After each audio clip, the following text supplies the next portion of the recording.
Halo Sobat Milenial, kalian sedang menyaksikan program Top News by ADN Times bersama saya Gilang Pandutanaya. Selama 30 menit ke depan, kami akan menyajikan rangkuman informasi sepanjang hari ini, Selasa 18 Oktober 2022. Kita awali Top News hari ini dengan informasi dari suasana ruang sidang di Pengadilan Negeri Jakarta Selatan. Sidang dengan terdakwa Richard Eliezer pun dilaksanakan pagi tadi. Eliezer atau Baradae tiba di Pengadilan Negeri Jakarta Selatan pada pukul 8.30 waktu Indonesia Barat. Ia mengenakan kemeja putih panjang yang ditutup rompi tahanan kejaksaan. Dengan menggunakan mobil minibus, Baradae langsung digiring oleh petugas ke sel di PN Jaksel dengan kondisi tangan di borgol. Sidang dengan agenda pembacaan dakwaan pun dimulai pada pukul 10 pagi tadi. Dalam sidang ini, terungkap fakta jika Sambo sempat memastikan Brigadir Nofriansah Yosua Huta Barat tidak dalam keadaan memegang senjata sebelum dibunuh oleh Baradae. Hal ini dipastikan agar Yosua tidak bisa melawan. Untuk memastikan itu, Ferdi Sambo bertanya di mana senjata milik Brigadir J. Richard pun menjawab bahwa senjata Yosua ada di mobil Lexus milik Sambo.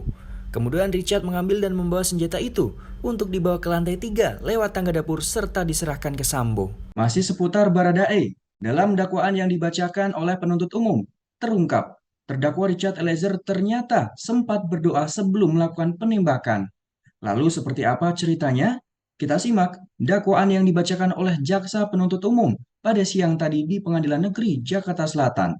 Terdakwa Richard Eliezer Pudium Lumiu justru melakukan ritual berdoa berdasarkan keyakinannya, meneguhkan kehendaknya sebelum melakukan perbuatan merampas nyawa korban Nofriansah Yosua Huta Barat. Sedangkan saksi Ricky Rizal Wibowo sudah mengetahui rencana tersebut, tidak masuk dalam keadaan rumah dinas Duren 346, tetap berdiri di garasi rumah untuk mengawasi keberadaan korban Nofriansah Yosua Huta Barat yang sedang berdiri di taman halaman rumah dinas tersebut, guna memastikan korban Nofriansah Yosua Huta Barat tidak kemana-mana. Di saat itulah kesempatan terakhir saksi Ricky Rizal Wibowo sekurang-kurangnya dapat memberitahu korban Nofriansah Yosua Huta Barat. Namun, saksi Ricky Rizal Wibowo tetap tidak memberitahu korban Nofriansah Yosua Huta Barat supaya pergi dan lari menjauh agar terhindar dari perampasan nyawa sebagaimana yang dikehendaki saksi Ferdi Sambo. Bahwa sekira pukul 17:08 WIB, saksi Ferdi Sambo yang akan merampas nyawa korban Nofriansah Yosua Huta Barat berangkat dengan saksi Ajan Romer selaku ajudan dan saksi Prayogi Iktara Wikaton selaku sopir menuju rumah dinas Duren 346 dengan mengendarai mobil dinas Lexus LX 570 warna hitam nomor polisi B143RFP dengan dikawal oleh saksi Damianus Laba Koban alias Damson dan saksi Farhan Sabila pengawal motor saksi Ferdi Sambo, pengawal motor Ferdi Sambo. Suasana ruang sidang Pengadilan Negeri Jakarta Selatan berubah menjadi haru ketika terdakwa pembunuhan berencana Brigadir J, Richard Eliezer meminta maaf sambil menahan tangis. Ia mengatakan dirinya hanyalah seorang anggota yang tak bisa menolak perintah atasan dan menyesali atas perbuatan menembak Brigadir J. Lalu seperti apa kisah haru ini? Kita simak momen haru ini saat sidang siang tadi. Ya, silakan duduk. Bagaimana? Mohon izin yang mulia, untuk eksepsi saya serahkan sepenuhnya ke penasihat hukum. Saudara penasihat hukum, bagaimana? Mohon izin mulia, pendapat kami terkait dengan dakwaan yang sudah disampaikan oleh tim jaksa penuntut umum, ada beberapa catatan dari kami penasihat hukum, tetapi kami melihat di sini dakwaannya sudah cermat, sudah tepat, dan nanti mungkin kami pikir bahwa kami akan sampaikan nanti di pembuktian. Jadi kami putuskan untuk tidak mengajukan eksepsi. Baik. Itu yang pertama mulia, mohon izin. Yang kedua, sesuai dengan asas peradilan agar cepat, kami mohon kepada yang mulia maupun melalui jaksa penuntut umum untuk menghadirkan saksi bernama Ferdi Sambo, Putri Chandrawati, Riki Rizal Wibowo, dan Kuat Maruf. Sesuai dengan asas peradilan cepat, kami mohon untuk di waktunya 3 hari ke depan. Kami bermohon. Terima kasih, Mulia. Terima kasih. Baik, kita akan periksa saksi. Mereka akan tetap dijadikan saksi dan dipanggil ke persidangan ini, tapi waktunya tidak sekarang, tidak dalam waktu dekat ini. Kita periksa saksi semua dari awal. Saudara penuntut umum, jadi untuk persidangan Selasa depan kami putuskan 12 orang saksi. Itu di dalam berita acara pemeriksaan saksi ada Saudara Kamarudin Simanjuntak, Samuel Huta Barat, Rosti Simanjuntak, Maharesa Rizky, Yuni Artika Huta Barat, Devianita Huta Barat, Novita Sarinadea, Rohani Simanjuntak, Sangga Parulian, Roslin Emika Simanjuntak, Indrawanto Pasaribu, dan terakhir Vera Mareta Simanjuntak. Tolong dihadirkan ke persidangan, mengingat jarak dan waktu, kami memberikan keleluasaan kepada jaksa penuntut umum untuk bisa diperiksa sesuai dengan perma tentang COVID, jadi bisa Zoom. Apakah mereka mau dihadirkan di sini, kecuali yang alamatnya di sini, atau mereka mau diperiksa di Jambi? Kita akan gunakan Zoom. Silahkan berkoordinasi dengan Kejaksaan Tinggi Jambi, dan kami akan bersurat kepada Ketua Pengadilan Negeri Jambi agar mereka menyediakan tempat dan ruang, sehingga mereka tidak perlu datang ke sini, tapi kita bisa periksa melalui Zoom. Ya, jadi saya ingin, kecuali yang memang bisa bisa hadir di persidangan ini. Kalau tidak, sama-sama diperiksa di ruang sidang, tapi di daerah asal, supaya persidangan ini berjalan cepat, sederhana, dan murah asasnya. Ya, mohon kami diberitahu paling lambat 1 hari sebelumnya, sehingga kami bisa menyurati segera pengadilan negeri setempat di mana yang akan diperiksa dan siapa, dan saya berharap 12 orang ini bisa dihadirkan. Mengingat ini persidangan ada 60 saksi, kami periksa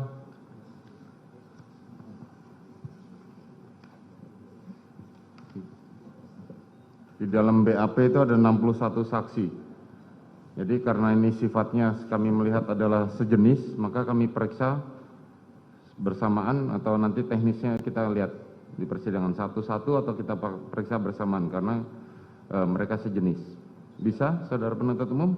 Siap, jenis. Ya. Enggak, kita pastikan sekarang bisa atau tidak 12 orang ini untuk dihadirkan. Karena saya tidak kami tidak mau buang waktu. Mohon izin, Mulia. Menanggapi keraguan dari jaksa penuntut umum, kami memohon agar saksi yang memang di dekat di wilayah Jakarta agar diperiksa duluan, Ya. yaitu saksi Ferdi Sambo, Putri Chandrawati, dan Baik, kawan-kawan. saudara penasihat hukum, tanpa mengurangi hak saudara, nanti kita akan pertimbangkan. Terima kasih, Mulia.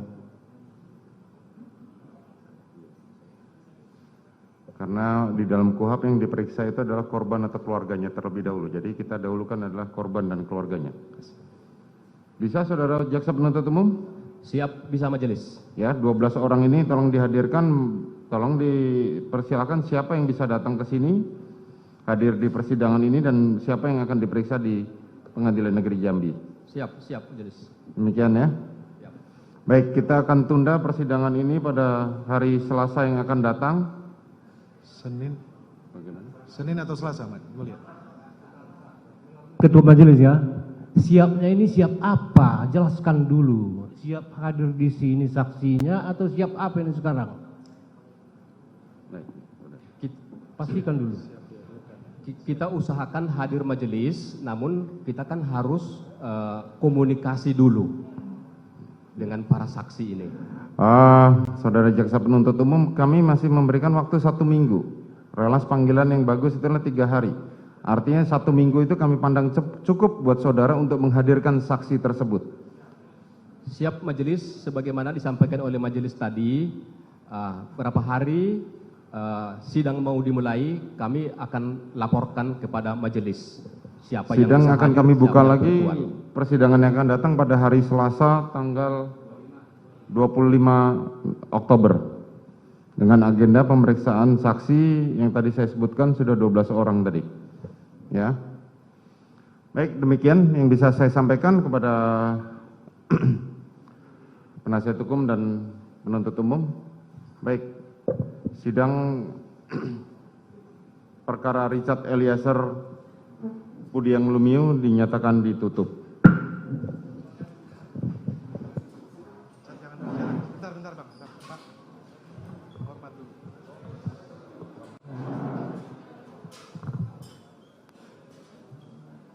Ya. Hormat.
Satu teman-teman, saudara adik kita ini Richard Eliezer mau menyampaikan sesuatu. Oke, silakan Richard.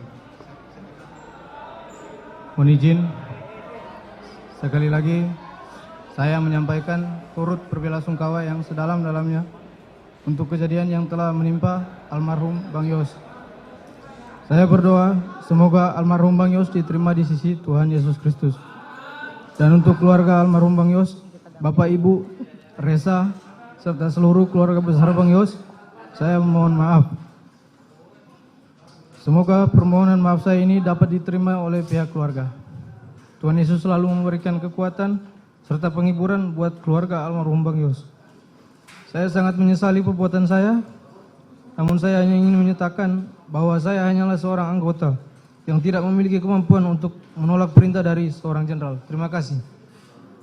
Minggu 16 Oktober 2022, Rutan Barreskrim. Oke ya, teman-teman terima kasih ya. Silakan. Sementara itu, Ricky Rizal tetap dikenakan pasal 340 KUHP meski sempat menolak perintah Ferdi Sambo. Dan Kuat Ma'ruf sudah mengetahui niat Ferdi Sambo yang ingin menghabisi nyawa Joshua. Sidang kasus pembunuhan Brigadir Yosua Nofriansyah Huta Barat dengan terdakwa Ricky Rizal mengungkapkan jika Ferdi Sambo sempat menyuruh Ricky Rizal lebih dulu sebelum Richard Eliezer. Namun, RR menolak perintah Sambo. RR pun dinilai sudah mengetahui niat atasannya tapi tidak berusaha menghentikan niat pembunuhan tersebut. Lalu, RR turun menggunakan lift dan langsung memanggil Richard Eliezer untuk menemui Ferdi Sambo. Meski sempat menolak perintah Ferdi Sambo, Ricky Rizal tetap dikenakan pasal 340 KUHP. Begitu juga dengan terdakwa Kuat Ma'ruf yang sudah mengetahui niat Ferdi Sambo yang ingin menghabisi nyawa Brigadir J. Dalam surat dakwaannya, Kuat Ma'ruf dengan sigap dan tanggap keluar melalui pintu dapur menuju garasi dan menghampiri Bribka RR di dekat bak sampah sesaat sebelum mengeksekusi Brigadir Yosua. Akan tetapi, kuasa hukum menganggap Kuat Ma'ruf tak berperan dominan dalam peristiwa pembunuhan itu, sehingga kuasa hukum akan mengajukan eksepsi atau nota keberatan pada pihak majelis hakim. Di sidang sebelumnya, terdakwa lainnya yaitu Putri Chandrawati terlihat berkali-kali menangis di sidang yang dilaksanakan pada hari Senin kemarin. Lalu seperti apa momen sedihnya Putri? Kita simak informasi dalam video berikut ini. Istri dari Ferdi Sambo, Putri Chandrawati, terlihat menangis ketika tim kuasa hukumnya membacakan nota keberatan atau eksepsi atas dakwaan yang dijatuhkan oleh jaksa penuntut umum. Hanya saja tak terlihat jelas air mata yang keluar dari kedua mata Putri karena adanya keterbatasan awak media dalam melihat kondisi secara pasti wajah Putri Chandrawati. Momen itu terlihat saat kuasa hukum menjabarkan kronologi yang mempertemukan Putri bersama saksi Susi di rumah Magelang. Dalam eksepsinya diterangkan hal itu berawal saat Putri ditemukan tergeletak di depan kamar mandi dengan kepala beralaskan tumpukan pakaian kotor. Bahwa fakta terdakwa Putri Chandrawati ditemukan tergeletak dengan posisi kepala di tempat pakaian kotor di depan kamar mandi oleh saksi Susi dan saksi Kuat Ma'ruf tidak diuraikan dalam dakwaan. Padahal fakta tersebut merupakan fakta yang krusial dan akan berkaitan dengan rangkaian peristiwa lainnya. Saat keadaan itu juga dalam eksepsi Putri diterangkan ada sosok Nofriansyah. Walaupun begitu, tak dijelaskan secara detail apa kondisi yang sebenarnya terjadi pada waktu sebelumnya. Mendengar kronologi itu terpantau Putri menangis di atas kursi pesakitan. Beberapa kali tangan Putri mengelap air mata tepat di atas batas masker yang dikenakannya. Tidak hanya itu, sesekali terlihat di ruang sidang pundak Putri seakan-akan menandakan sedang sesenggukan. Sementara itu, Ketua Majelis Hakim Pengadilan Negeri Jakarta Selatan menolak permohonan istri Ferdi Sambo, Putri Chandrawati, untuk dipindah ke Rutan Makobrimob Kelapa II Depok, Jawa Barat karena rumah Putri disebut lebih dekat ke rutan saat ini daripada ke Depok. Tadi pada waktu skor saya mendapatkan surat dari permohonan dari penasihat hukum terdakwa yang melalui ketua pengadilan. Dua surat ini intinya sama, yaitu meminta dari penasihat hukum agar saudara terdakwa Putri Chandrawati dipindahkan tahanannya dari Rutan Kejaksaan Agung ke Makobrimob. Baik, karena kewenangan penahanan itu sudah di tangan majelis, maka majelis akan segera menanggapi, yaitu bahwa kami tidak bisa mengabulkan permohonan ini dikarenakan kalau alasannya adalah anak, rumah kediaman terdakwa lebih dekat ke Kejaksaan Agung dibanding dengan Makobrimob. Tetapi untuk surat yang ketiga, yakni mengenai permohonan izin dari keluarga terdakwa untuk dapat menengok, kami akan berikan besok, silakan jam 2 siang berhubungan dengan panitera penggantinya, akan kami berikan setiap 2 minggu sekali dan mengikuti ketentuan yang berlaku pada Rutan Kejaksaan Agung di Salemba. Sobat Milenial, jangan kemana-mana, Top News akan kembali dengan informasi bencana banjir yang terjadi di Trenggalek dan Malang, Jawa Timur.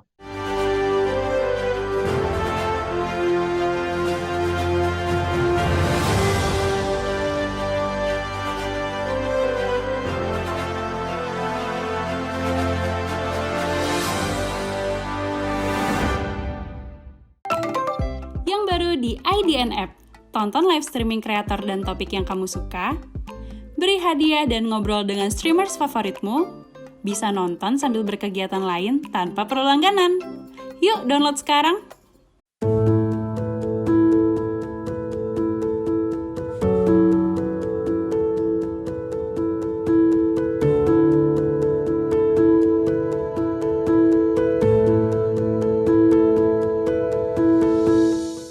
Halo teman-teman Community Creator semua, kalian apa kabarnya nih? Nggak kerasa ternyata IDN Times Community udah menginjak usia yang ke-5 tahun. Terima kasih buat teman-teman writer yang udah setia menemani kami selama 5 tahun ini. Banyak banget pengalaman seru yang kita alami bareng-bareng, mulai dari nulis dan ngedit artikel, terus ada kompetisi nulis, bahkan sampai kemarin ada acara Indonesia Writers Festival 2021.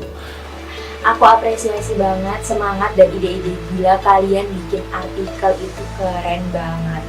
Tanpa kalian semua, pastinya IDN Times Community nggak bisa sampai di sini loh. Terima kasih karena kalian sudah bersumbangsi dalam upaya mencerdaskan kehidupan bangsa melalui tulisan kalian. Tulisannya semakin berwarna karena kalian. Terima kasih untuk pertanyaan, keluh kesah, cerita yang dibagikan, saran, kritik, dan masukannya untuk IDN Times Community.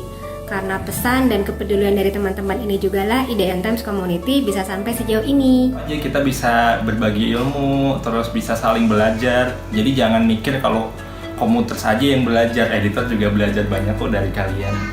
Jangan patah semangat saat tulisan kalian direvisi atau di-reject. Belajar menulis kadang memang butuh waktu yang tidak singkat. Ingat, what doesn't kill you makes you stronger. Kami harap teman-teman community writer semua masih terus berjalan bersama kami ke depannya.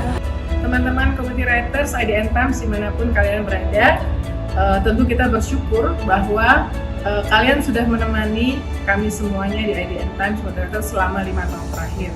2 tahun terakhir ini memang luar biasa berat, pandemi COVID. Mungkin di antara kita ada yang sangat sulit ya, tetapi saya tahu lewat menulis, menuangkan kreativitas, ini bisa menjadi salah satu upaya untuk tetap bersemangat bersama ya. Semoga kita bisa pulih bersama dan ternyata kreativitas dan tulisan-tulisan itu menginspirasi dan menemani pembaca dari IDN Times, khususnya community writers.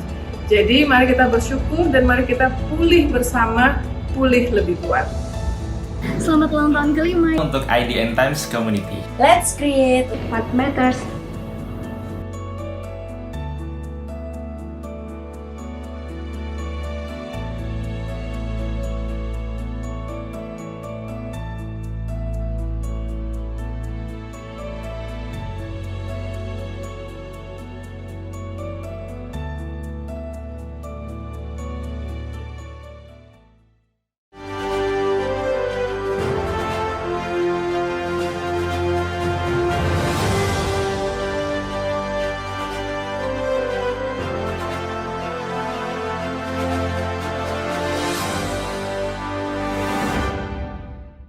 Masih bersama saya di Top News, sebanyak 18 desa di Kabupaten Jemberana, Bali terdampak banjir. Sedangkan di Kabupaten Karangasem, keluarga Ngurah Saputra harus kehilangan 2 orang keluarganya karena ikut hanyut terbawa air bah. Titik bencana banjir di Jemberana, Bali tercatat tersebar di 35 titik. 156 rumah warga pun terendam banjir, 38 orang dievakuasi dan ada 117 keluarga yang mengungsi. Tim gabungan juga masih melakukan pencarian terhadap 1 orang warga yang hilang, diduga terseret banjir. Akibat banjir ada 7 jembatan di Jemberana yang putus, selain itu 5 rumah di Kecamatan Negara yang dilaporkan roboh. Ketinggian air di sekitar Jalan Desa Malam sekitar 1 meter sedangkan di Jembatan Tukadaya 50 cm. Sementara itu, keluarga I Gusti Ngurah Suparta harus kehilangan 2 anggota keluarganya karena terseret luapan air sungai di wilayah Banjar Santi, Karangasem, Bali. Air bah ini menghantam rumah milik Ngurah Suparta yang berada di bantaran sungai. 5 orang anggota keluarganya sempat terbawa arus, tetapi hanya 3 yang bisa diselamatkan. Pada pukul 4 Wita dini hari kemarin, rumah Gusti Ngurah tiba-tiba saja dihantam air bah yang datang dari arah timur dan langsung menghantam rumah mereka. Temboknya jebol dihantam air bah dan seketika listrik mati dan berbagai material juga menghantam rumah tersebut. Diketahui rumah keluarga ini berada di sekitar 2 meter dari sungai. Masih seputar bencana banjir, banjir setinggi 1,5 meter menggenang di 2 desa di Kabupaten Malang bagian selatan Jawa Timur. Sedangkan di Trenggalek, ratusan rumah warga di Kelurahan Kelutan, banjir setinggi 1,57 meter merendam ratusan rumah warga. Banjir setinggi 1,5 meter terjadi di 2 desa di Kabupaten Malang bagian selatan, tepatnya di Kecamatan Sumbermanjing Wetan, Malang, Jawa Timur. Banjir ini terjadi sejak Senin pagi hari karena luapan dari Sungai Panguluran. Sungai meluap karena hujan lebat. Selain itu, banjir juga menggenangi Desa Tambak Rejo, Desa Kedung Banteng, dan Desa Tambak Sari. Hingga saat ini belum ada korban jiwa. Selain itu, BPBD setempat berupaya melakukan evakuasi warga rentan di wilayah terdampak ke tempat yang aman. Sementara itu, banjir setinggi 1,75 meter merendam ratusan rumah warga Kelurahan Kelutan, Trenggalek, Jawa Timur. Petugas dari BPBD, Satpol PP, hingga Basarnas pun saling membantu untuk mengevakuasi warga. Petugas memprioritaskan kaum difabel, lansia, wanita, dan anak untuk dievakuasi. Banjir di Trenggalek ini menjadi yang terparah dalam 15 tahun terakhir sejak terakhir kali terjadi pada tahun 2006 silam. Daerah yang terparah terkena dampak banjir adalah Kelutan. Air masuk ke kawasan pemukiman warga sekitar pukul 6 pagi tadi. Dari 14 RT, hanya 2 RT yang tidak terkena banjir di wilayah ini. Akibatnya, sebanyak 3.500 jiwa harus mengungsi.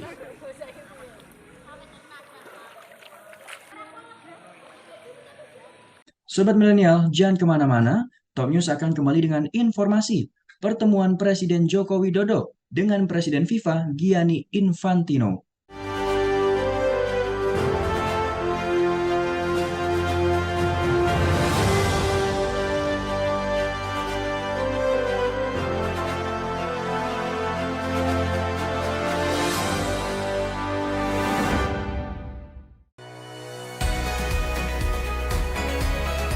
IDN Programmatic OOH is the first internet and GPS-connected out-of-home media platform.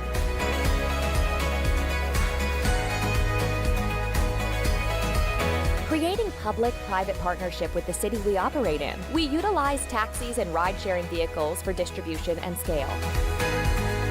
Our proprietary technology provides granular audience targeting from hyperlocal location, time, weather, to dynamic content.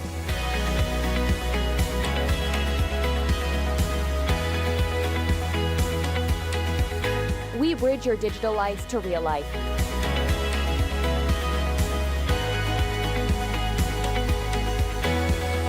Our innovation revolves around engagement and impact with emphasis on action. IDN Programmatic OOH. Smart screens for smarter cities.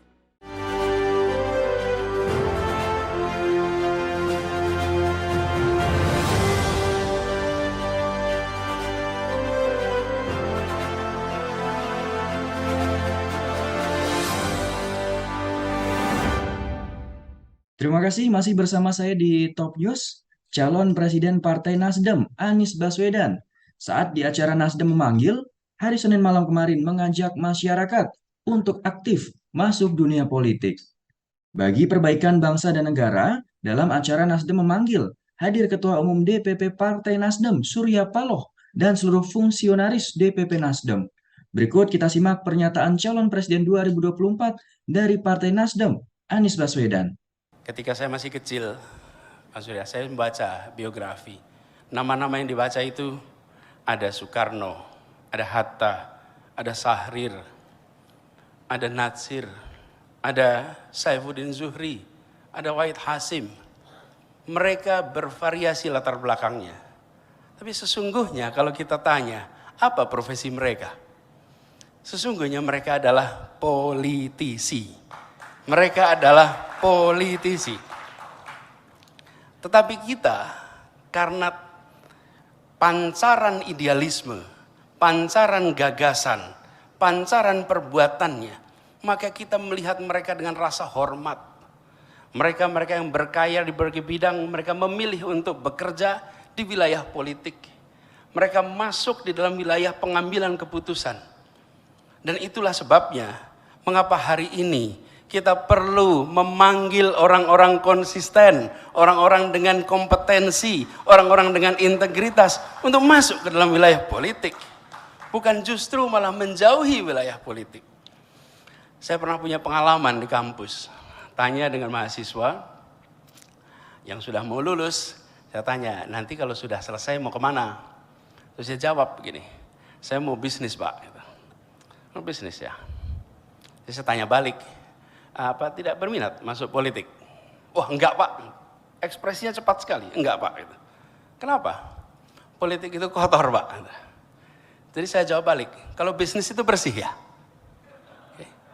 Bersih dan kotor bukan soal sektor, bersih dan kotor adalah soal cara bagaimana kita menjalankan apa yang dibebankan kepada kita. Di sektor manapun bisa bersih, di sektor manapun bisa kotor, itulah pilihan. Karena itu kita sekarang harus mengubah mindset. Jika kita ingin republik lebih baik, jika ingin keputusan lebih baik, maka orang-orang baik harus mau masuk ke dalam politik. Bila orang baik masuk politik dipermasalahkan, dan orang bermasalah masuk politik tidak dipermasalahkan, maka bangsa ini sedang menghadapi masalah. Masalah. Kalau ada orang tak bermasalah masuk politik, harus didukung, bukan justru dipermasalahkan. Kita seringkali aneh. Kalau ada orang berkarya macam-macam masuk politik, buat apa Anda masuk politik? Kan sudah ada karyanya. Justru saat ini kita sedang membutuhkan lebih banyak lagi orang-orang dengan rekam jejak karya, dengan idealisme, dengan track record untuk masuk ke dalam wilayah pengambilan keputusan, sehingga keputusan-keputusan Republik ini adalah keputusan-keputusan yang berkualitas. Jadi ketika kemudian kita menyaksikan Partai Nasdem bukan hanya malam ini mengundang, tadi Kakak Prananda sudah menceritakan bagaimana track record Partai Nasdem mengundang pribadi-pribadi untuk ikut berkontribusi dalam pengambilan keputusan, baik di level kabupaten, kota, provinsi, nasional bahkan. Bukan kali ini, bukan malam ini, tapi itu sudah dilakukan bertahun-tahun oleh Partai Nasdem. Saya menyaksikan dan saya salah satu yang merasakan. Jadi ketika saya mendapatkan undangan di bulan Juni kemarin untuk menjadi salah satu calon yang dipertimbangkan, saya sampaikan inilah sebuah kehormatan dan Nasdem memberikan contoh kepada semua bahwa Nasdem memikirkan kader bangsa. Itulah yang dipikirkan kader. Dan itulah yang kami sampaikan apresiasi. Nah, itu sebabnya ketika kita menyaksikan Partai Nasdem mengundang, sudah saatnya wes wayahe melu politik, wes wayahe ojo ngadohi politik, wes wayahe terlibat langsung. Kalau orang Jawa bilang begitu, wes wayahe, it's time. Dan ini artinya bahwa panggilan untuk terlibat dalam politik itu adalah panggilan untuk menjalankan tugas-tugas yang mulia. Tugas-tugas di jalur yang penuh dengan tantangan. Dalam politik penuh dengan tantangan. Seperti juga di sektor manapun juga. Tetapi justru saatnya kita mengembalikan marwah bahwa berada di dalam wilayah pengambilan keputusan adalah jalan yang bisa dijalani dengan terhormat. Bila itu dijaga dengan terhormat, Bapak sekalian, panggilan ikut di dalam sebuah proses politik adalah panggilan untuk ikut mengurus negara. Dan bila itu dijalani dengan cara yang terhormat, maka kita akan mendapatkan kehormatan. Dan pada saat itu tuntas dikerjakan, maka keluar dengan dihormati. Itulah proses politik. Itulah sebabnya kenapa orang tua kita dulu menyebut nama-nama itu semua. Mereka tidak sadar yang nama-nama yang disebutkan adalah para politisi. Tetapi mereka sebut ini sebagai pemimpin bangsa, ini tokoh bangsa, ini contoh-contoh yang kalian nanti kalau tumbuh besar jadilah seperti mereka. Partai Nasdem memberikan wahana itu. Partai Nasdem memberikan kesempatan itu. Ini yang saya sangat apresiasi. Bukan hanya malam ini, track recordnya. Jadi saya melihat bahwa apa yang dikerjakan ini harus disambut. Harus disambut oleh siapa? Oleh mereka-mereka yang ingin ikut ambil tanggung jawab. Yang punya rekam jejak, yang punya karya, yang punya gagasan. Jangan tinggal diam. Jangan tinggal diam. Pilihlah untuk terlibat. Dan dengan adanya kesempatan ini yang tadi disampaikan, saya menyaksikan banyak teman-teman aktivis. Saya aktif tahun 90-an. Teman-teman aktivis yang 90-an berada di dalam partai ini dan kalau ditanya semua mendapatkan beasiswa untuk ikut di Partai Nasdem ini. Semua bekerja dengan dukungan dari Partai Nasdem. Karena kalau ditanya bekal, orang-orang punya idealisme itu seperti disampaikan Kakak Prananda. Bekalnya adalah gagasan yang tadi disampaikan. Saya sampai tulis tadi. Bahwa bukan mahar yang kami minta, tapi bawalah gagasan, bawalah ide. Itu pesan yang dibawakan oleh Kakak Prananda tadi. Tanpa syarat, tanpa mahar. Kalau ini kesempatannya, why not take it? Terima kasih. Assalamualaikum warahmatullahi wabarakatuh. Kita ke informasi selanjutnya. Presiden FIFA Gianni Infantino menemui Presiden Republik Indonesia Joko Widodo pada Selasa siang tadi. Pembicaraan keduanya pun tampak begitu intens. Jokowi dan Infantino hanya berbicara berdua demi membahas perkembangan sepak bola Indonesia. Menteri Pemuda dan Olahraga Zainuddin Amali dan Menteri BUMN Erick Thohir yang menyambut kedatangan Infantino bahkan hanya mengantar hingga tangga Istana Merdeka. Pihak protokol istana pun mempersilahkan Infantino berjalan sendirian untuk masuk ke dalam Istana Merdeka. Dalam momen ini pula, tak terlihat perwakilan PSSI yang hadir di istana. Jika menurut jadwal, Infantino nanti sore akan berjumpa dengan pengurus PSSI. Infantino pun sempat menyapa awak media yang telah menunggu. Senyum merekah dengan lambaian tangan diberikan kepada awak media. Presiden Jokowi menyambut Gianni di dalam Istana Merdeka. Usai pertemuan keduanya, Jokowi mengaku diundang secara langsung oleh Presiden FIFA Gianni Infantino untuk menyaksikan Piala Dunia di Qatar pada November 2022 mendatang. Jokowi menyebut diundang ke Qatar saat menyampaikan pembahasan investasi terkait perbaikan stadion di Indonesia. Informasi tadi menutup perjumpaan kita hari ini, Sobat Milenial. Terima kasih sudah menyaksikan Top News. Ikuti terus perkembangan berita-berita terbaru hanya di IDN Times dan saksikan terus Top News by IDN Times setiap Senin hingga Jumat pukul 18.30 dan jangan lupa untuk download IDN Apps. Saya Gilang Pandutanaya beserta tim bertugas mengucapkan terima kasih, terus patuhi protokol kesehatan dan sampai jumpa.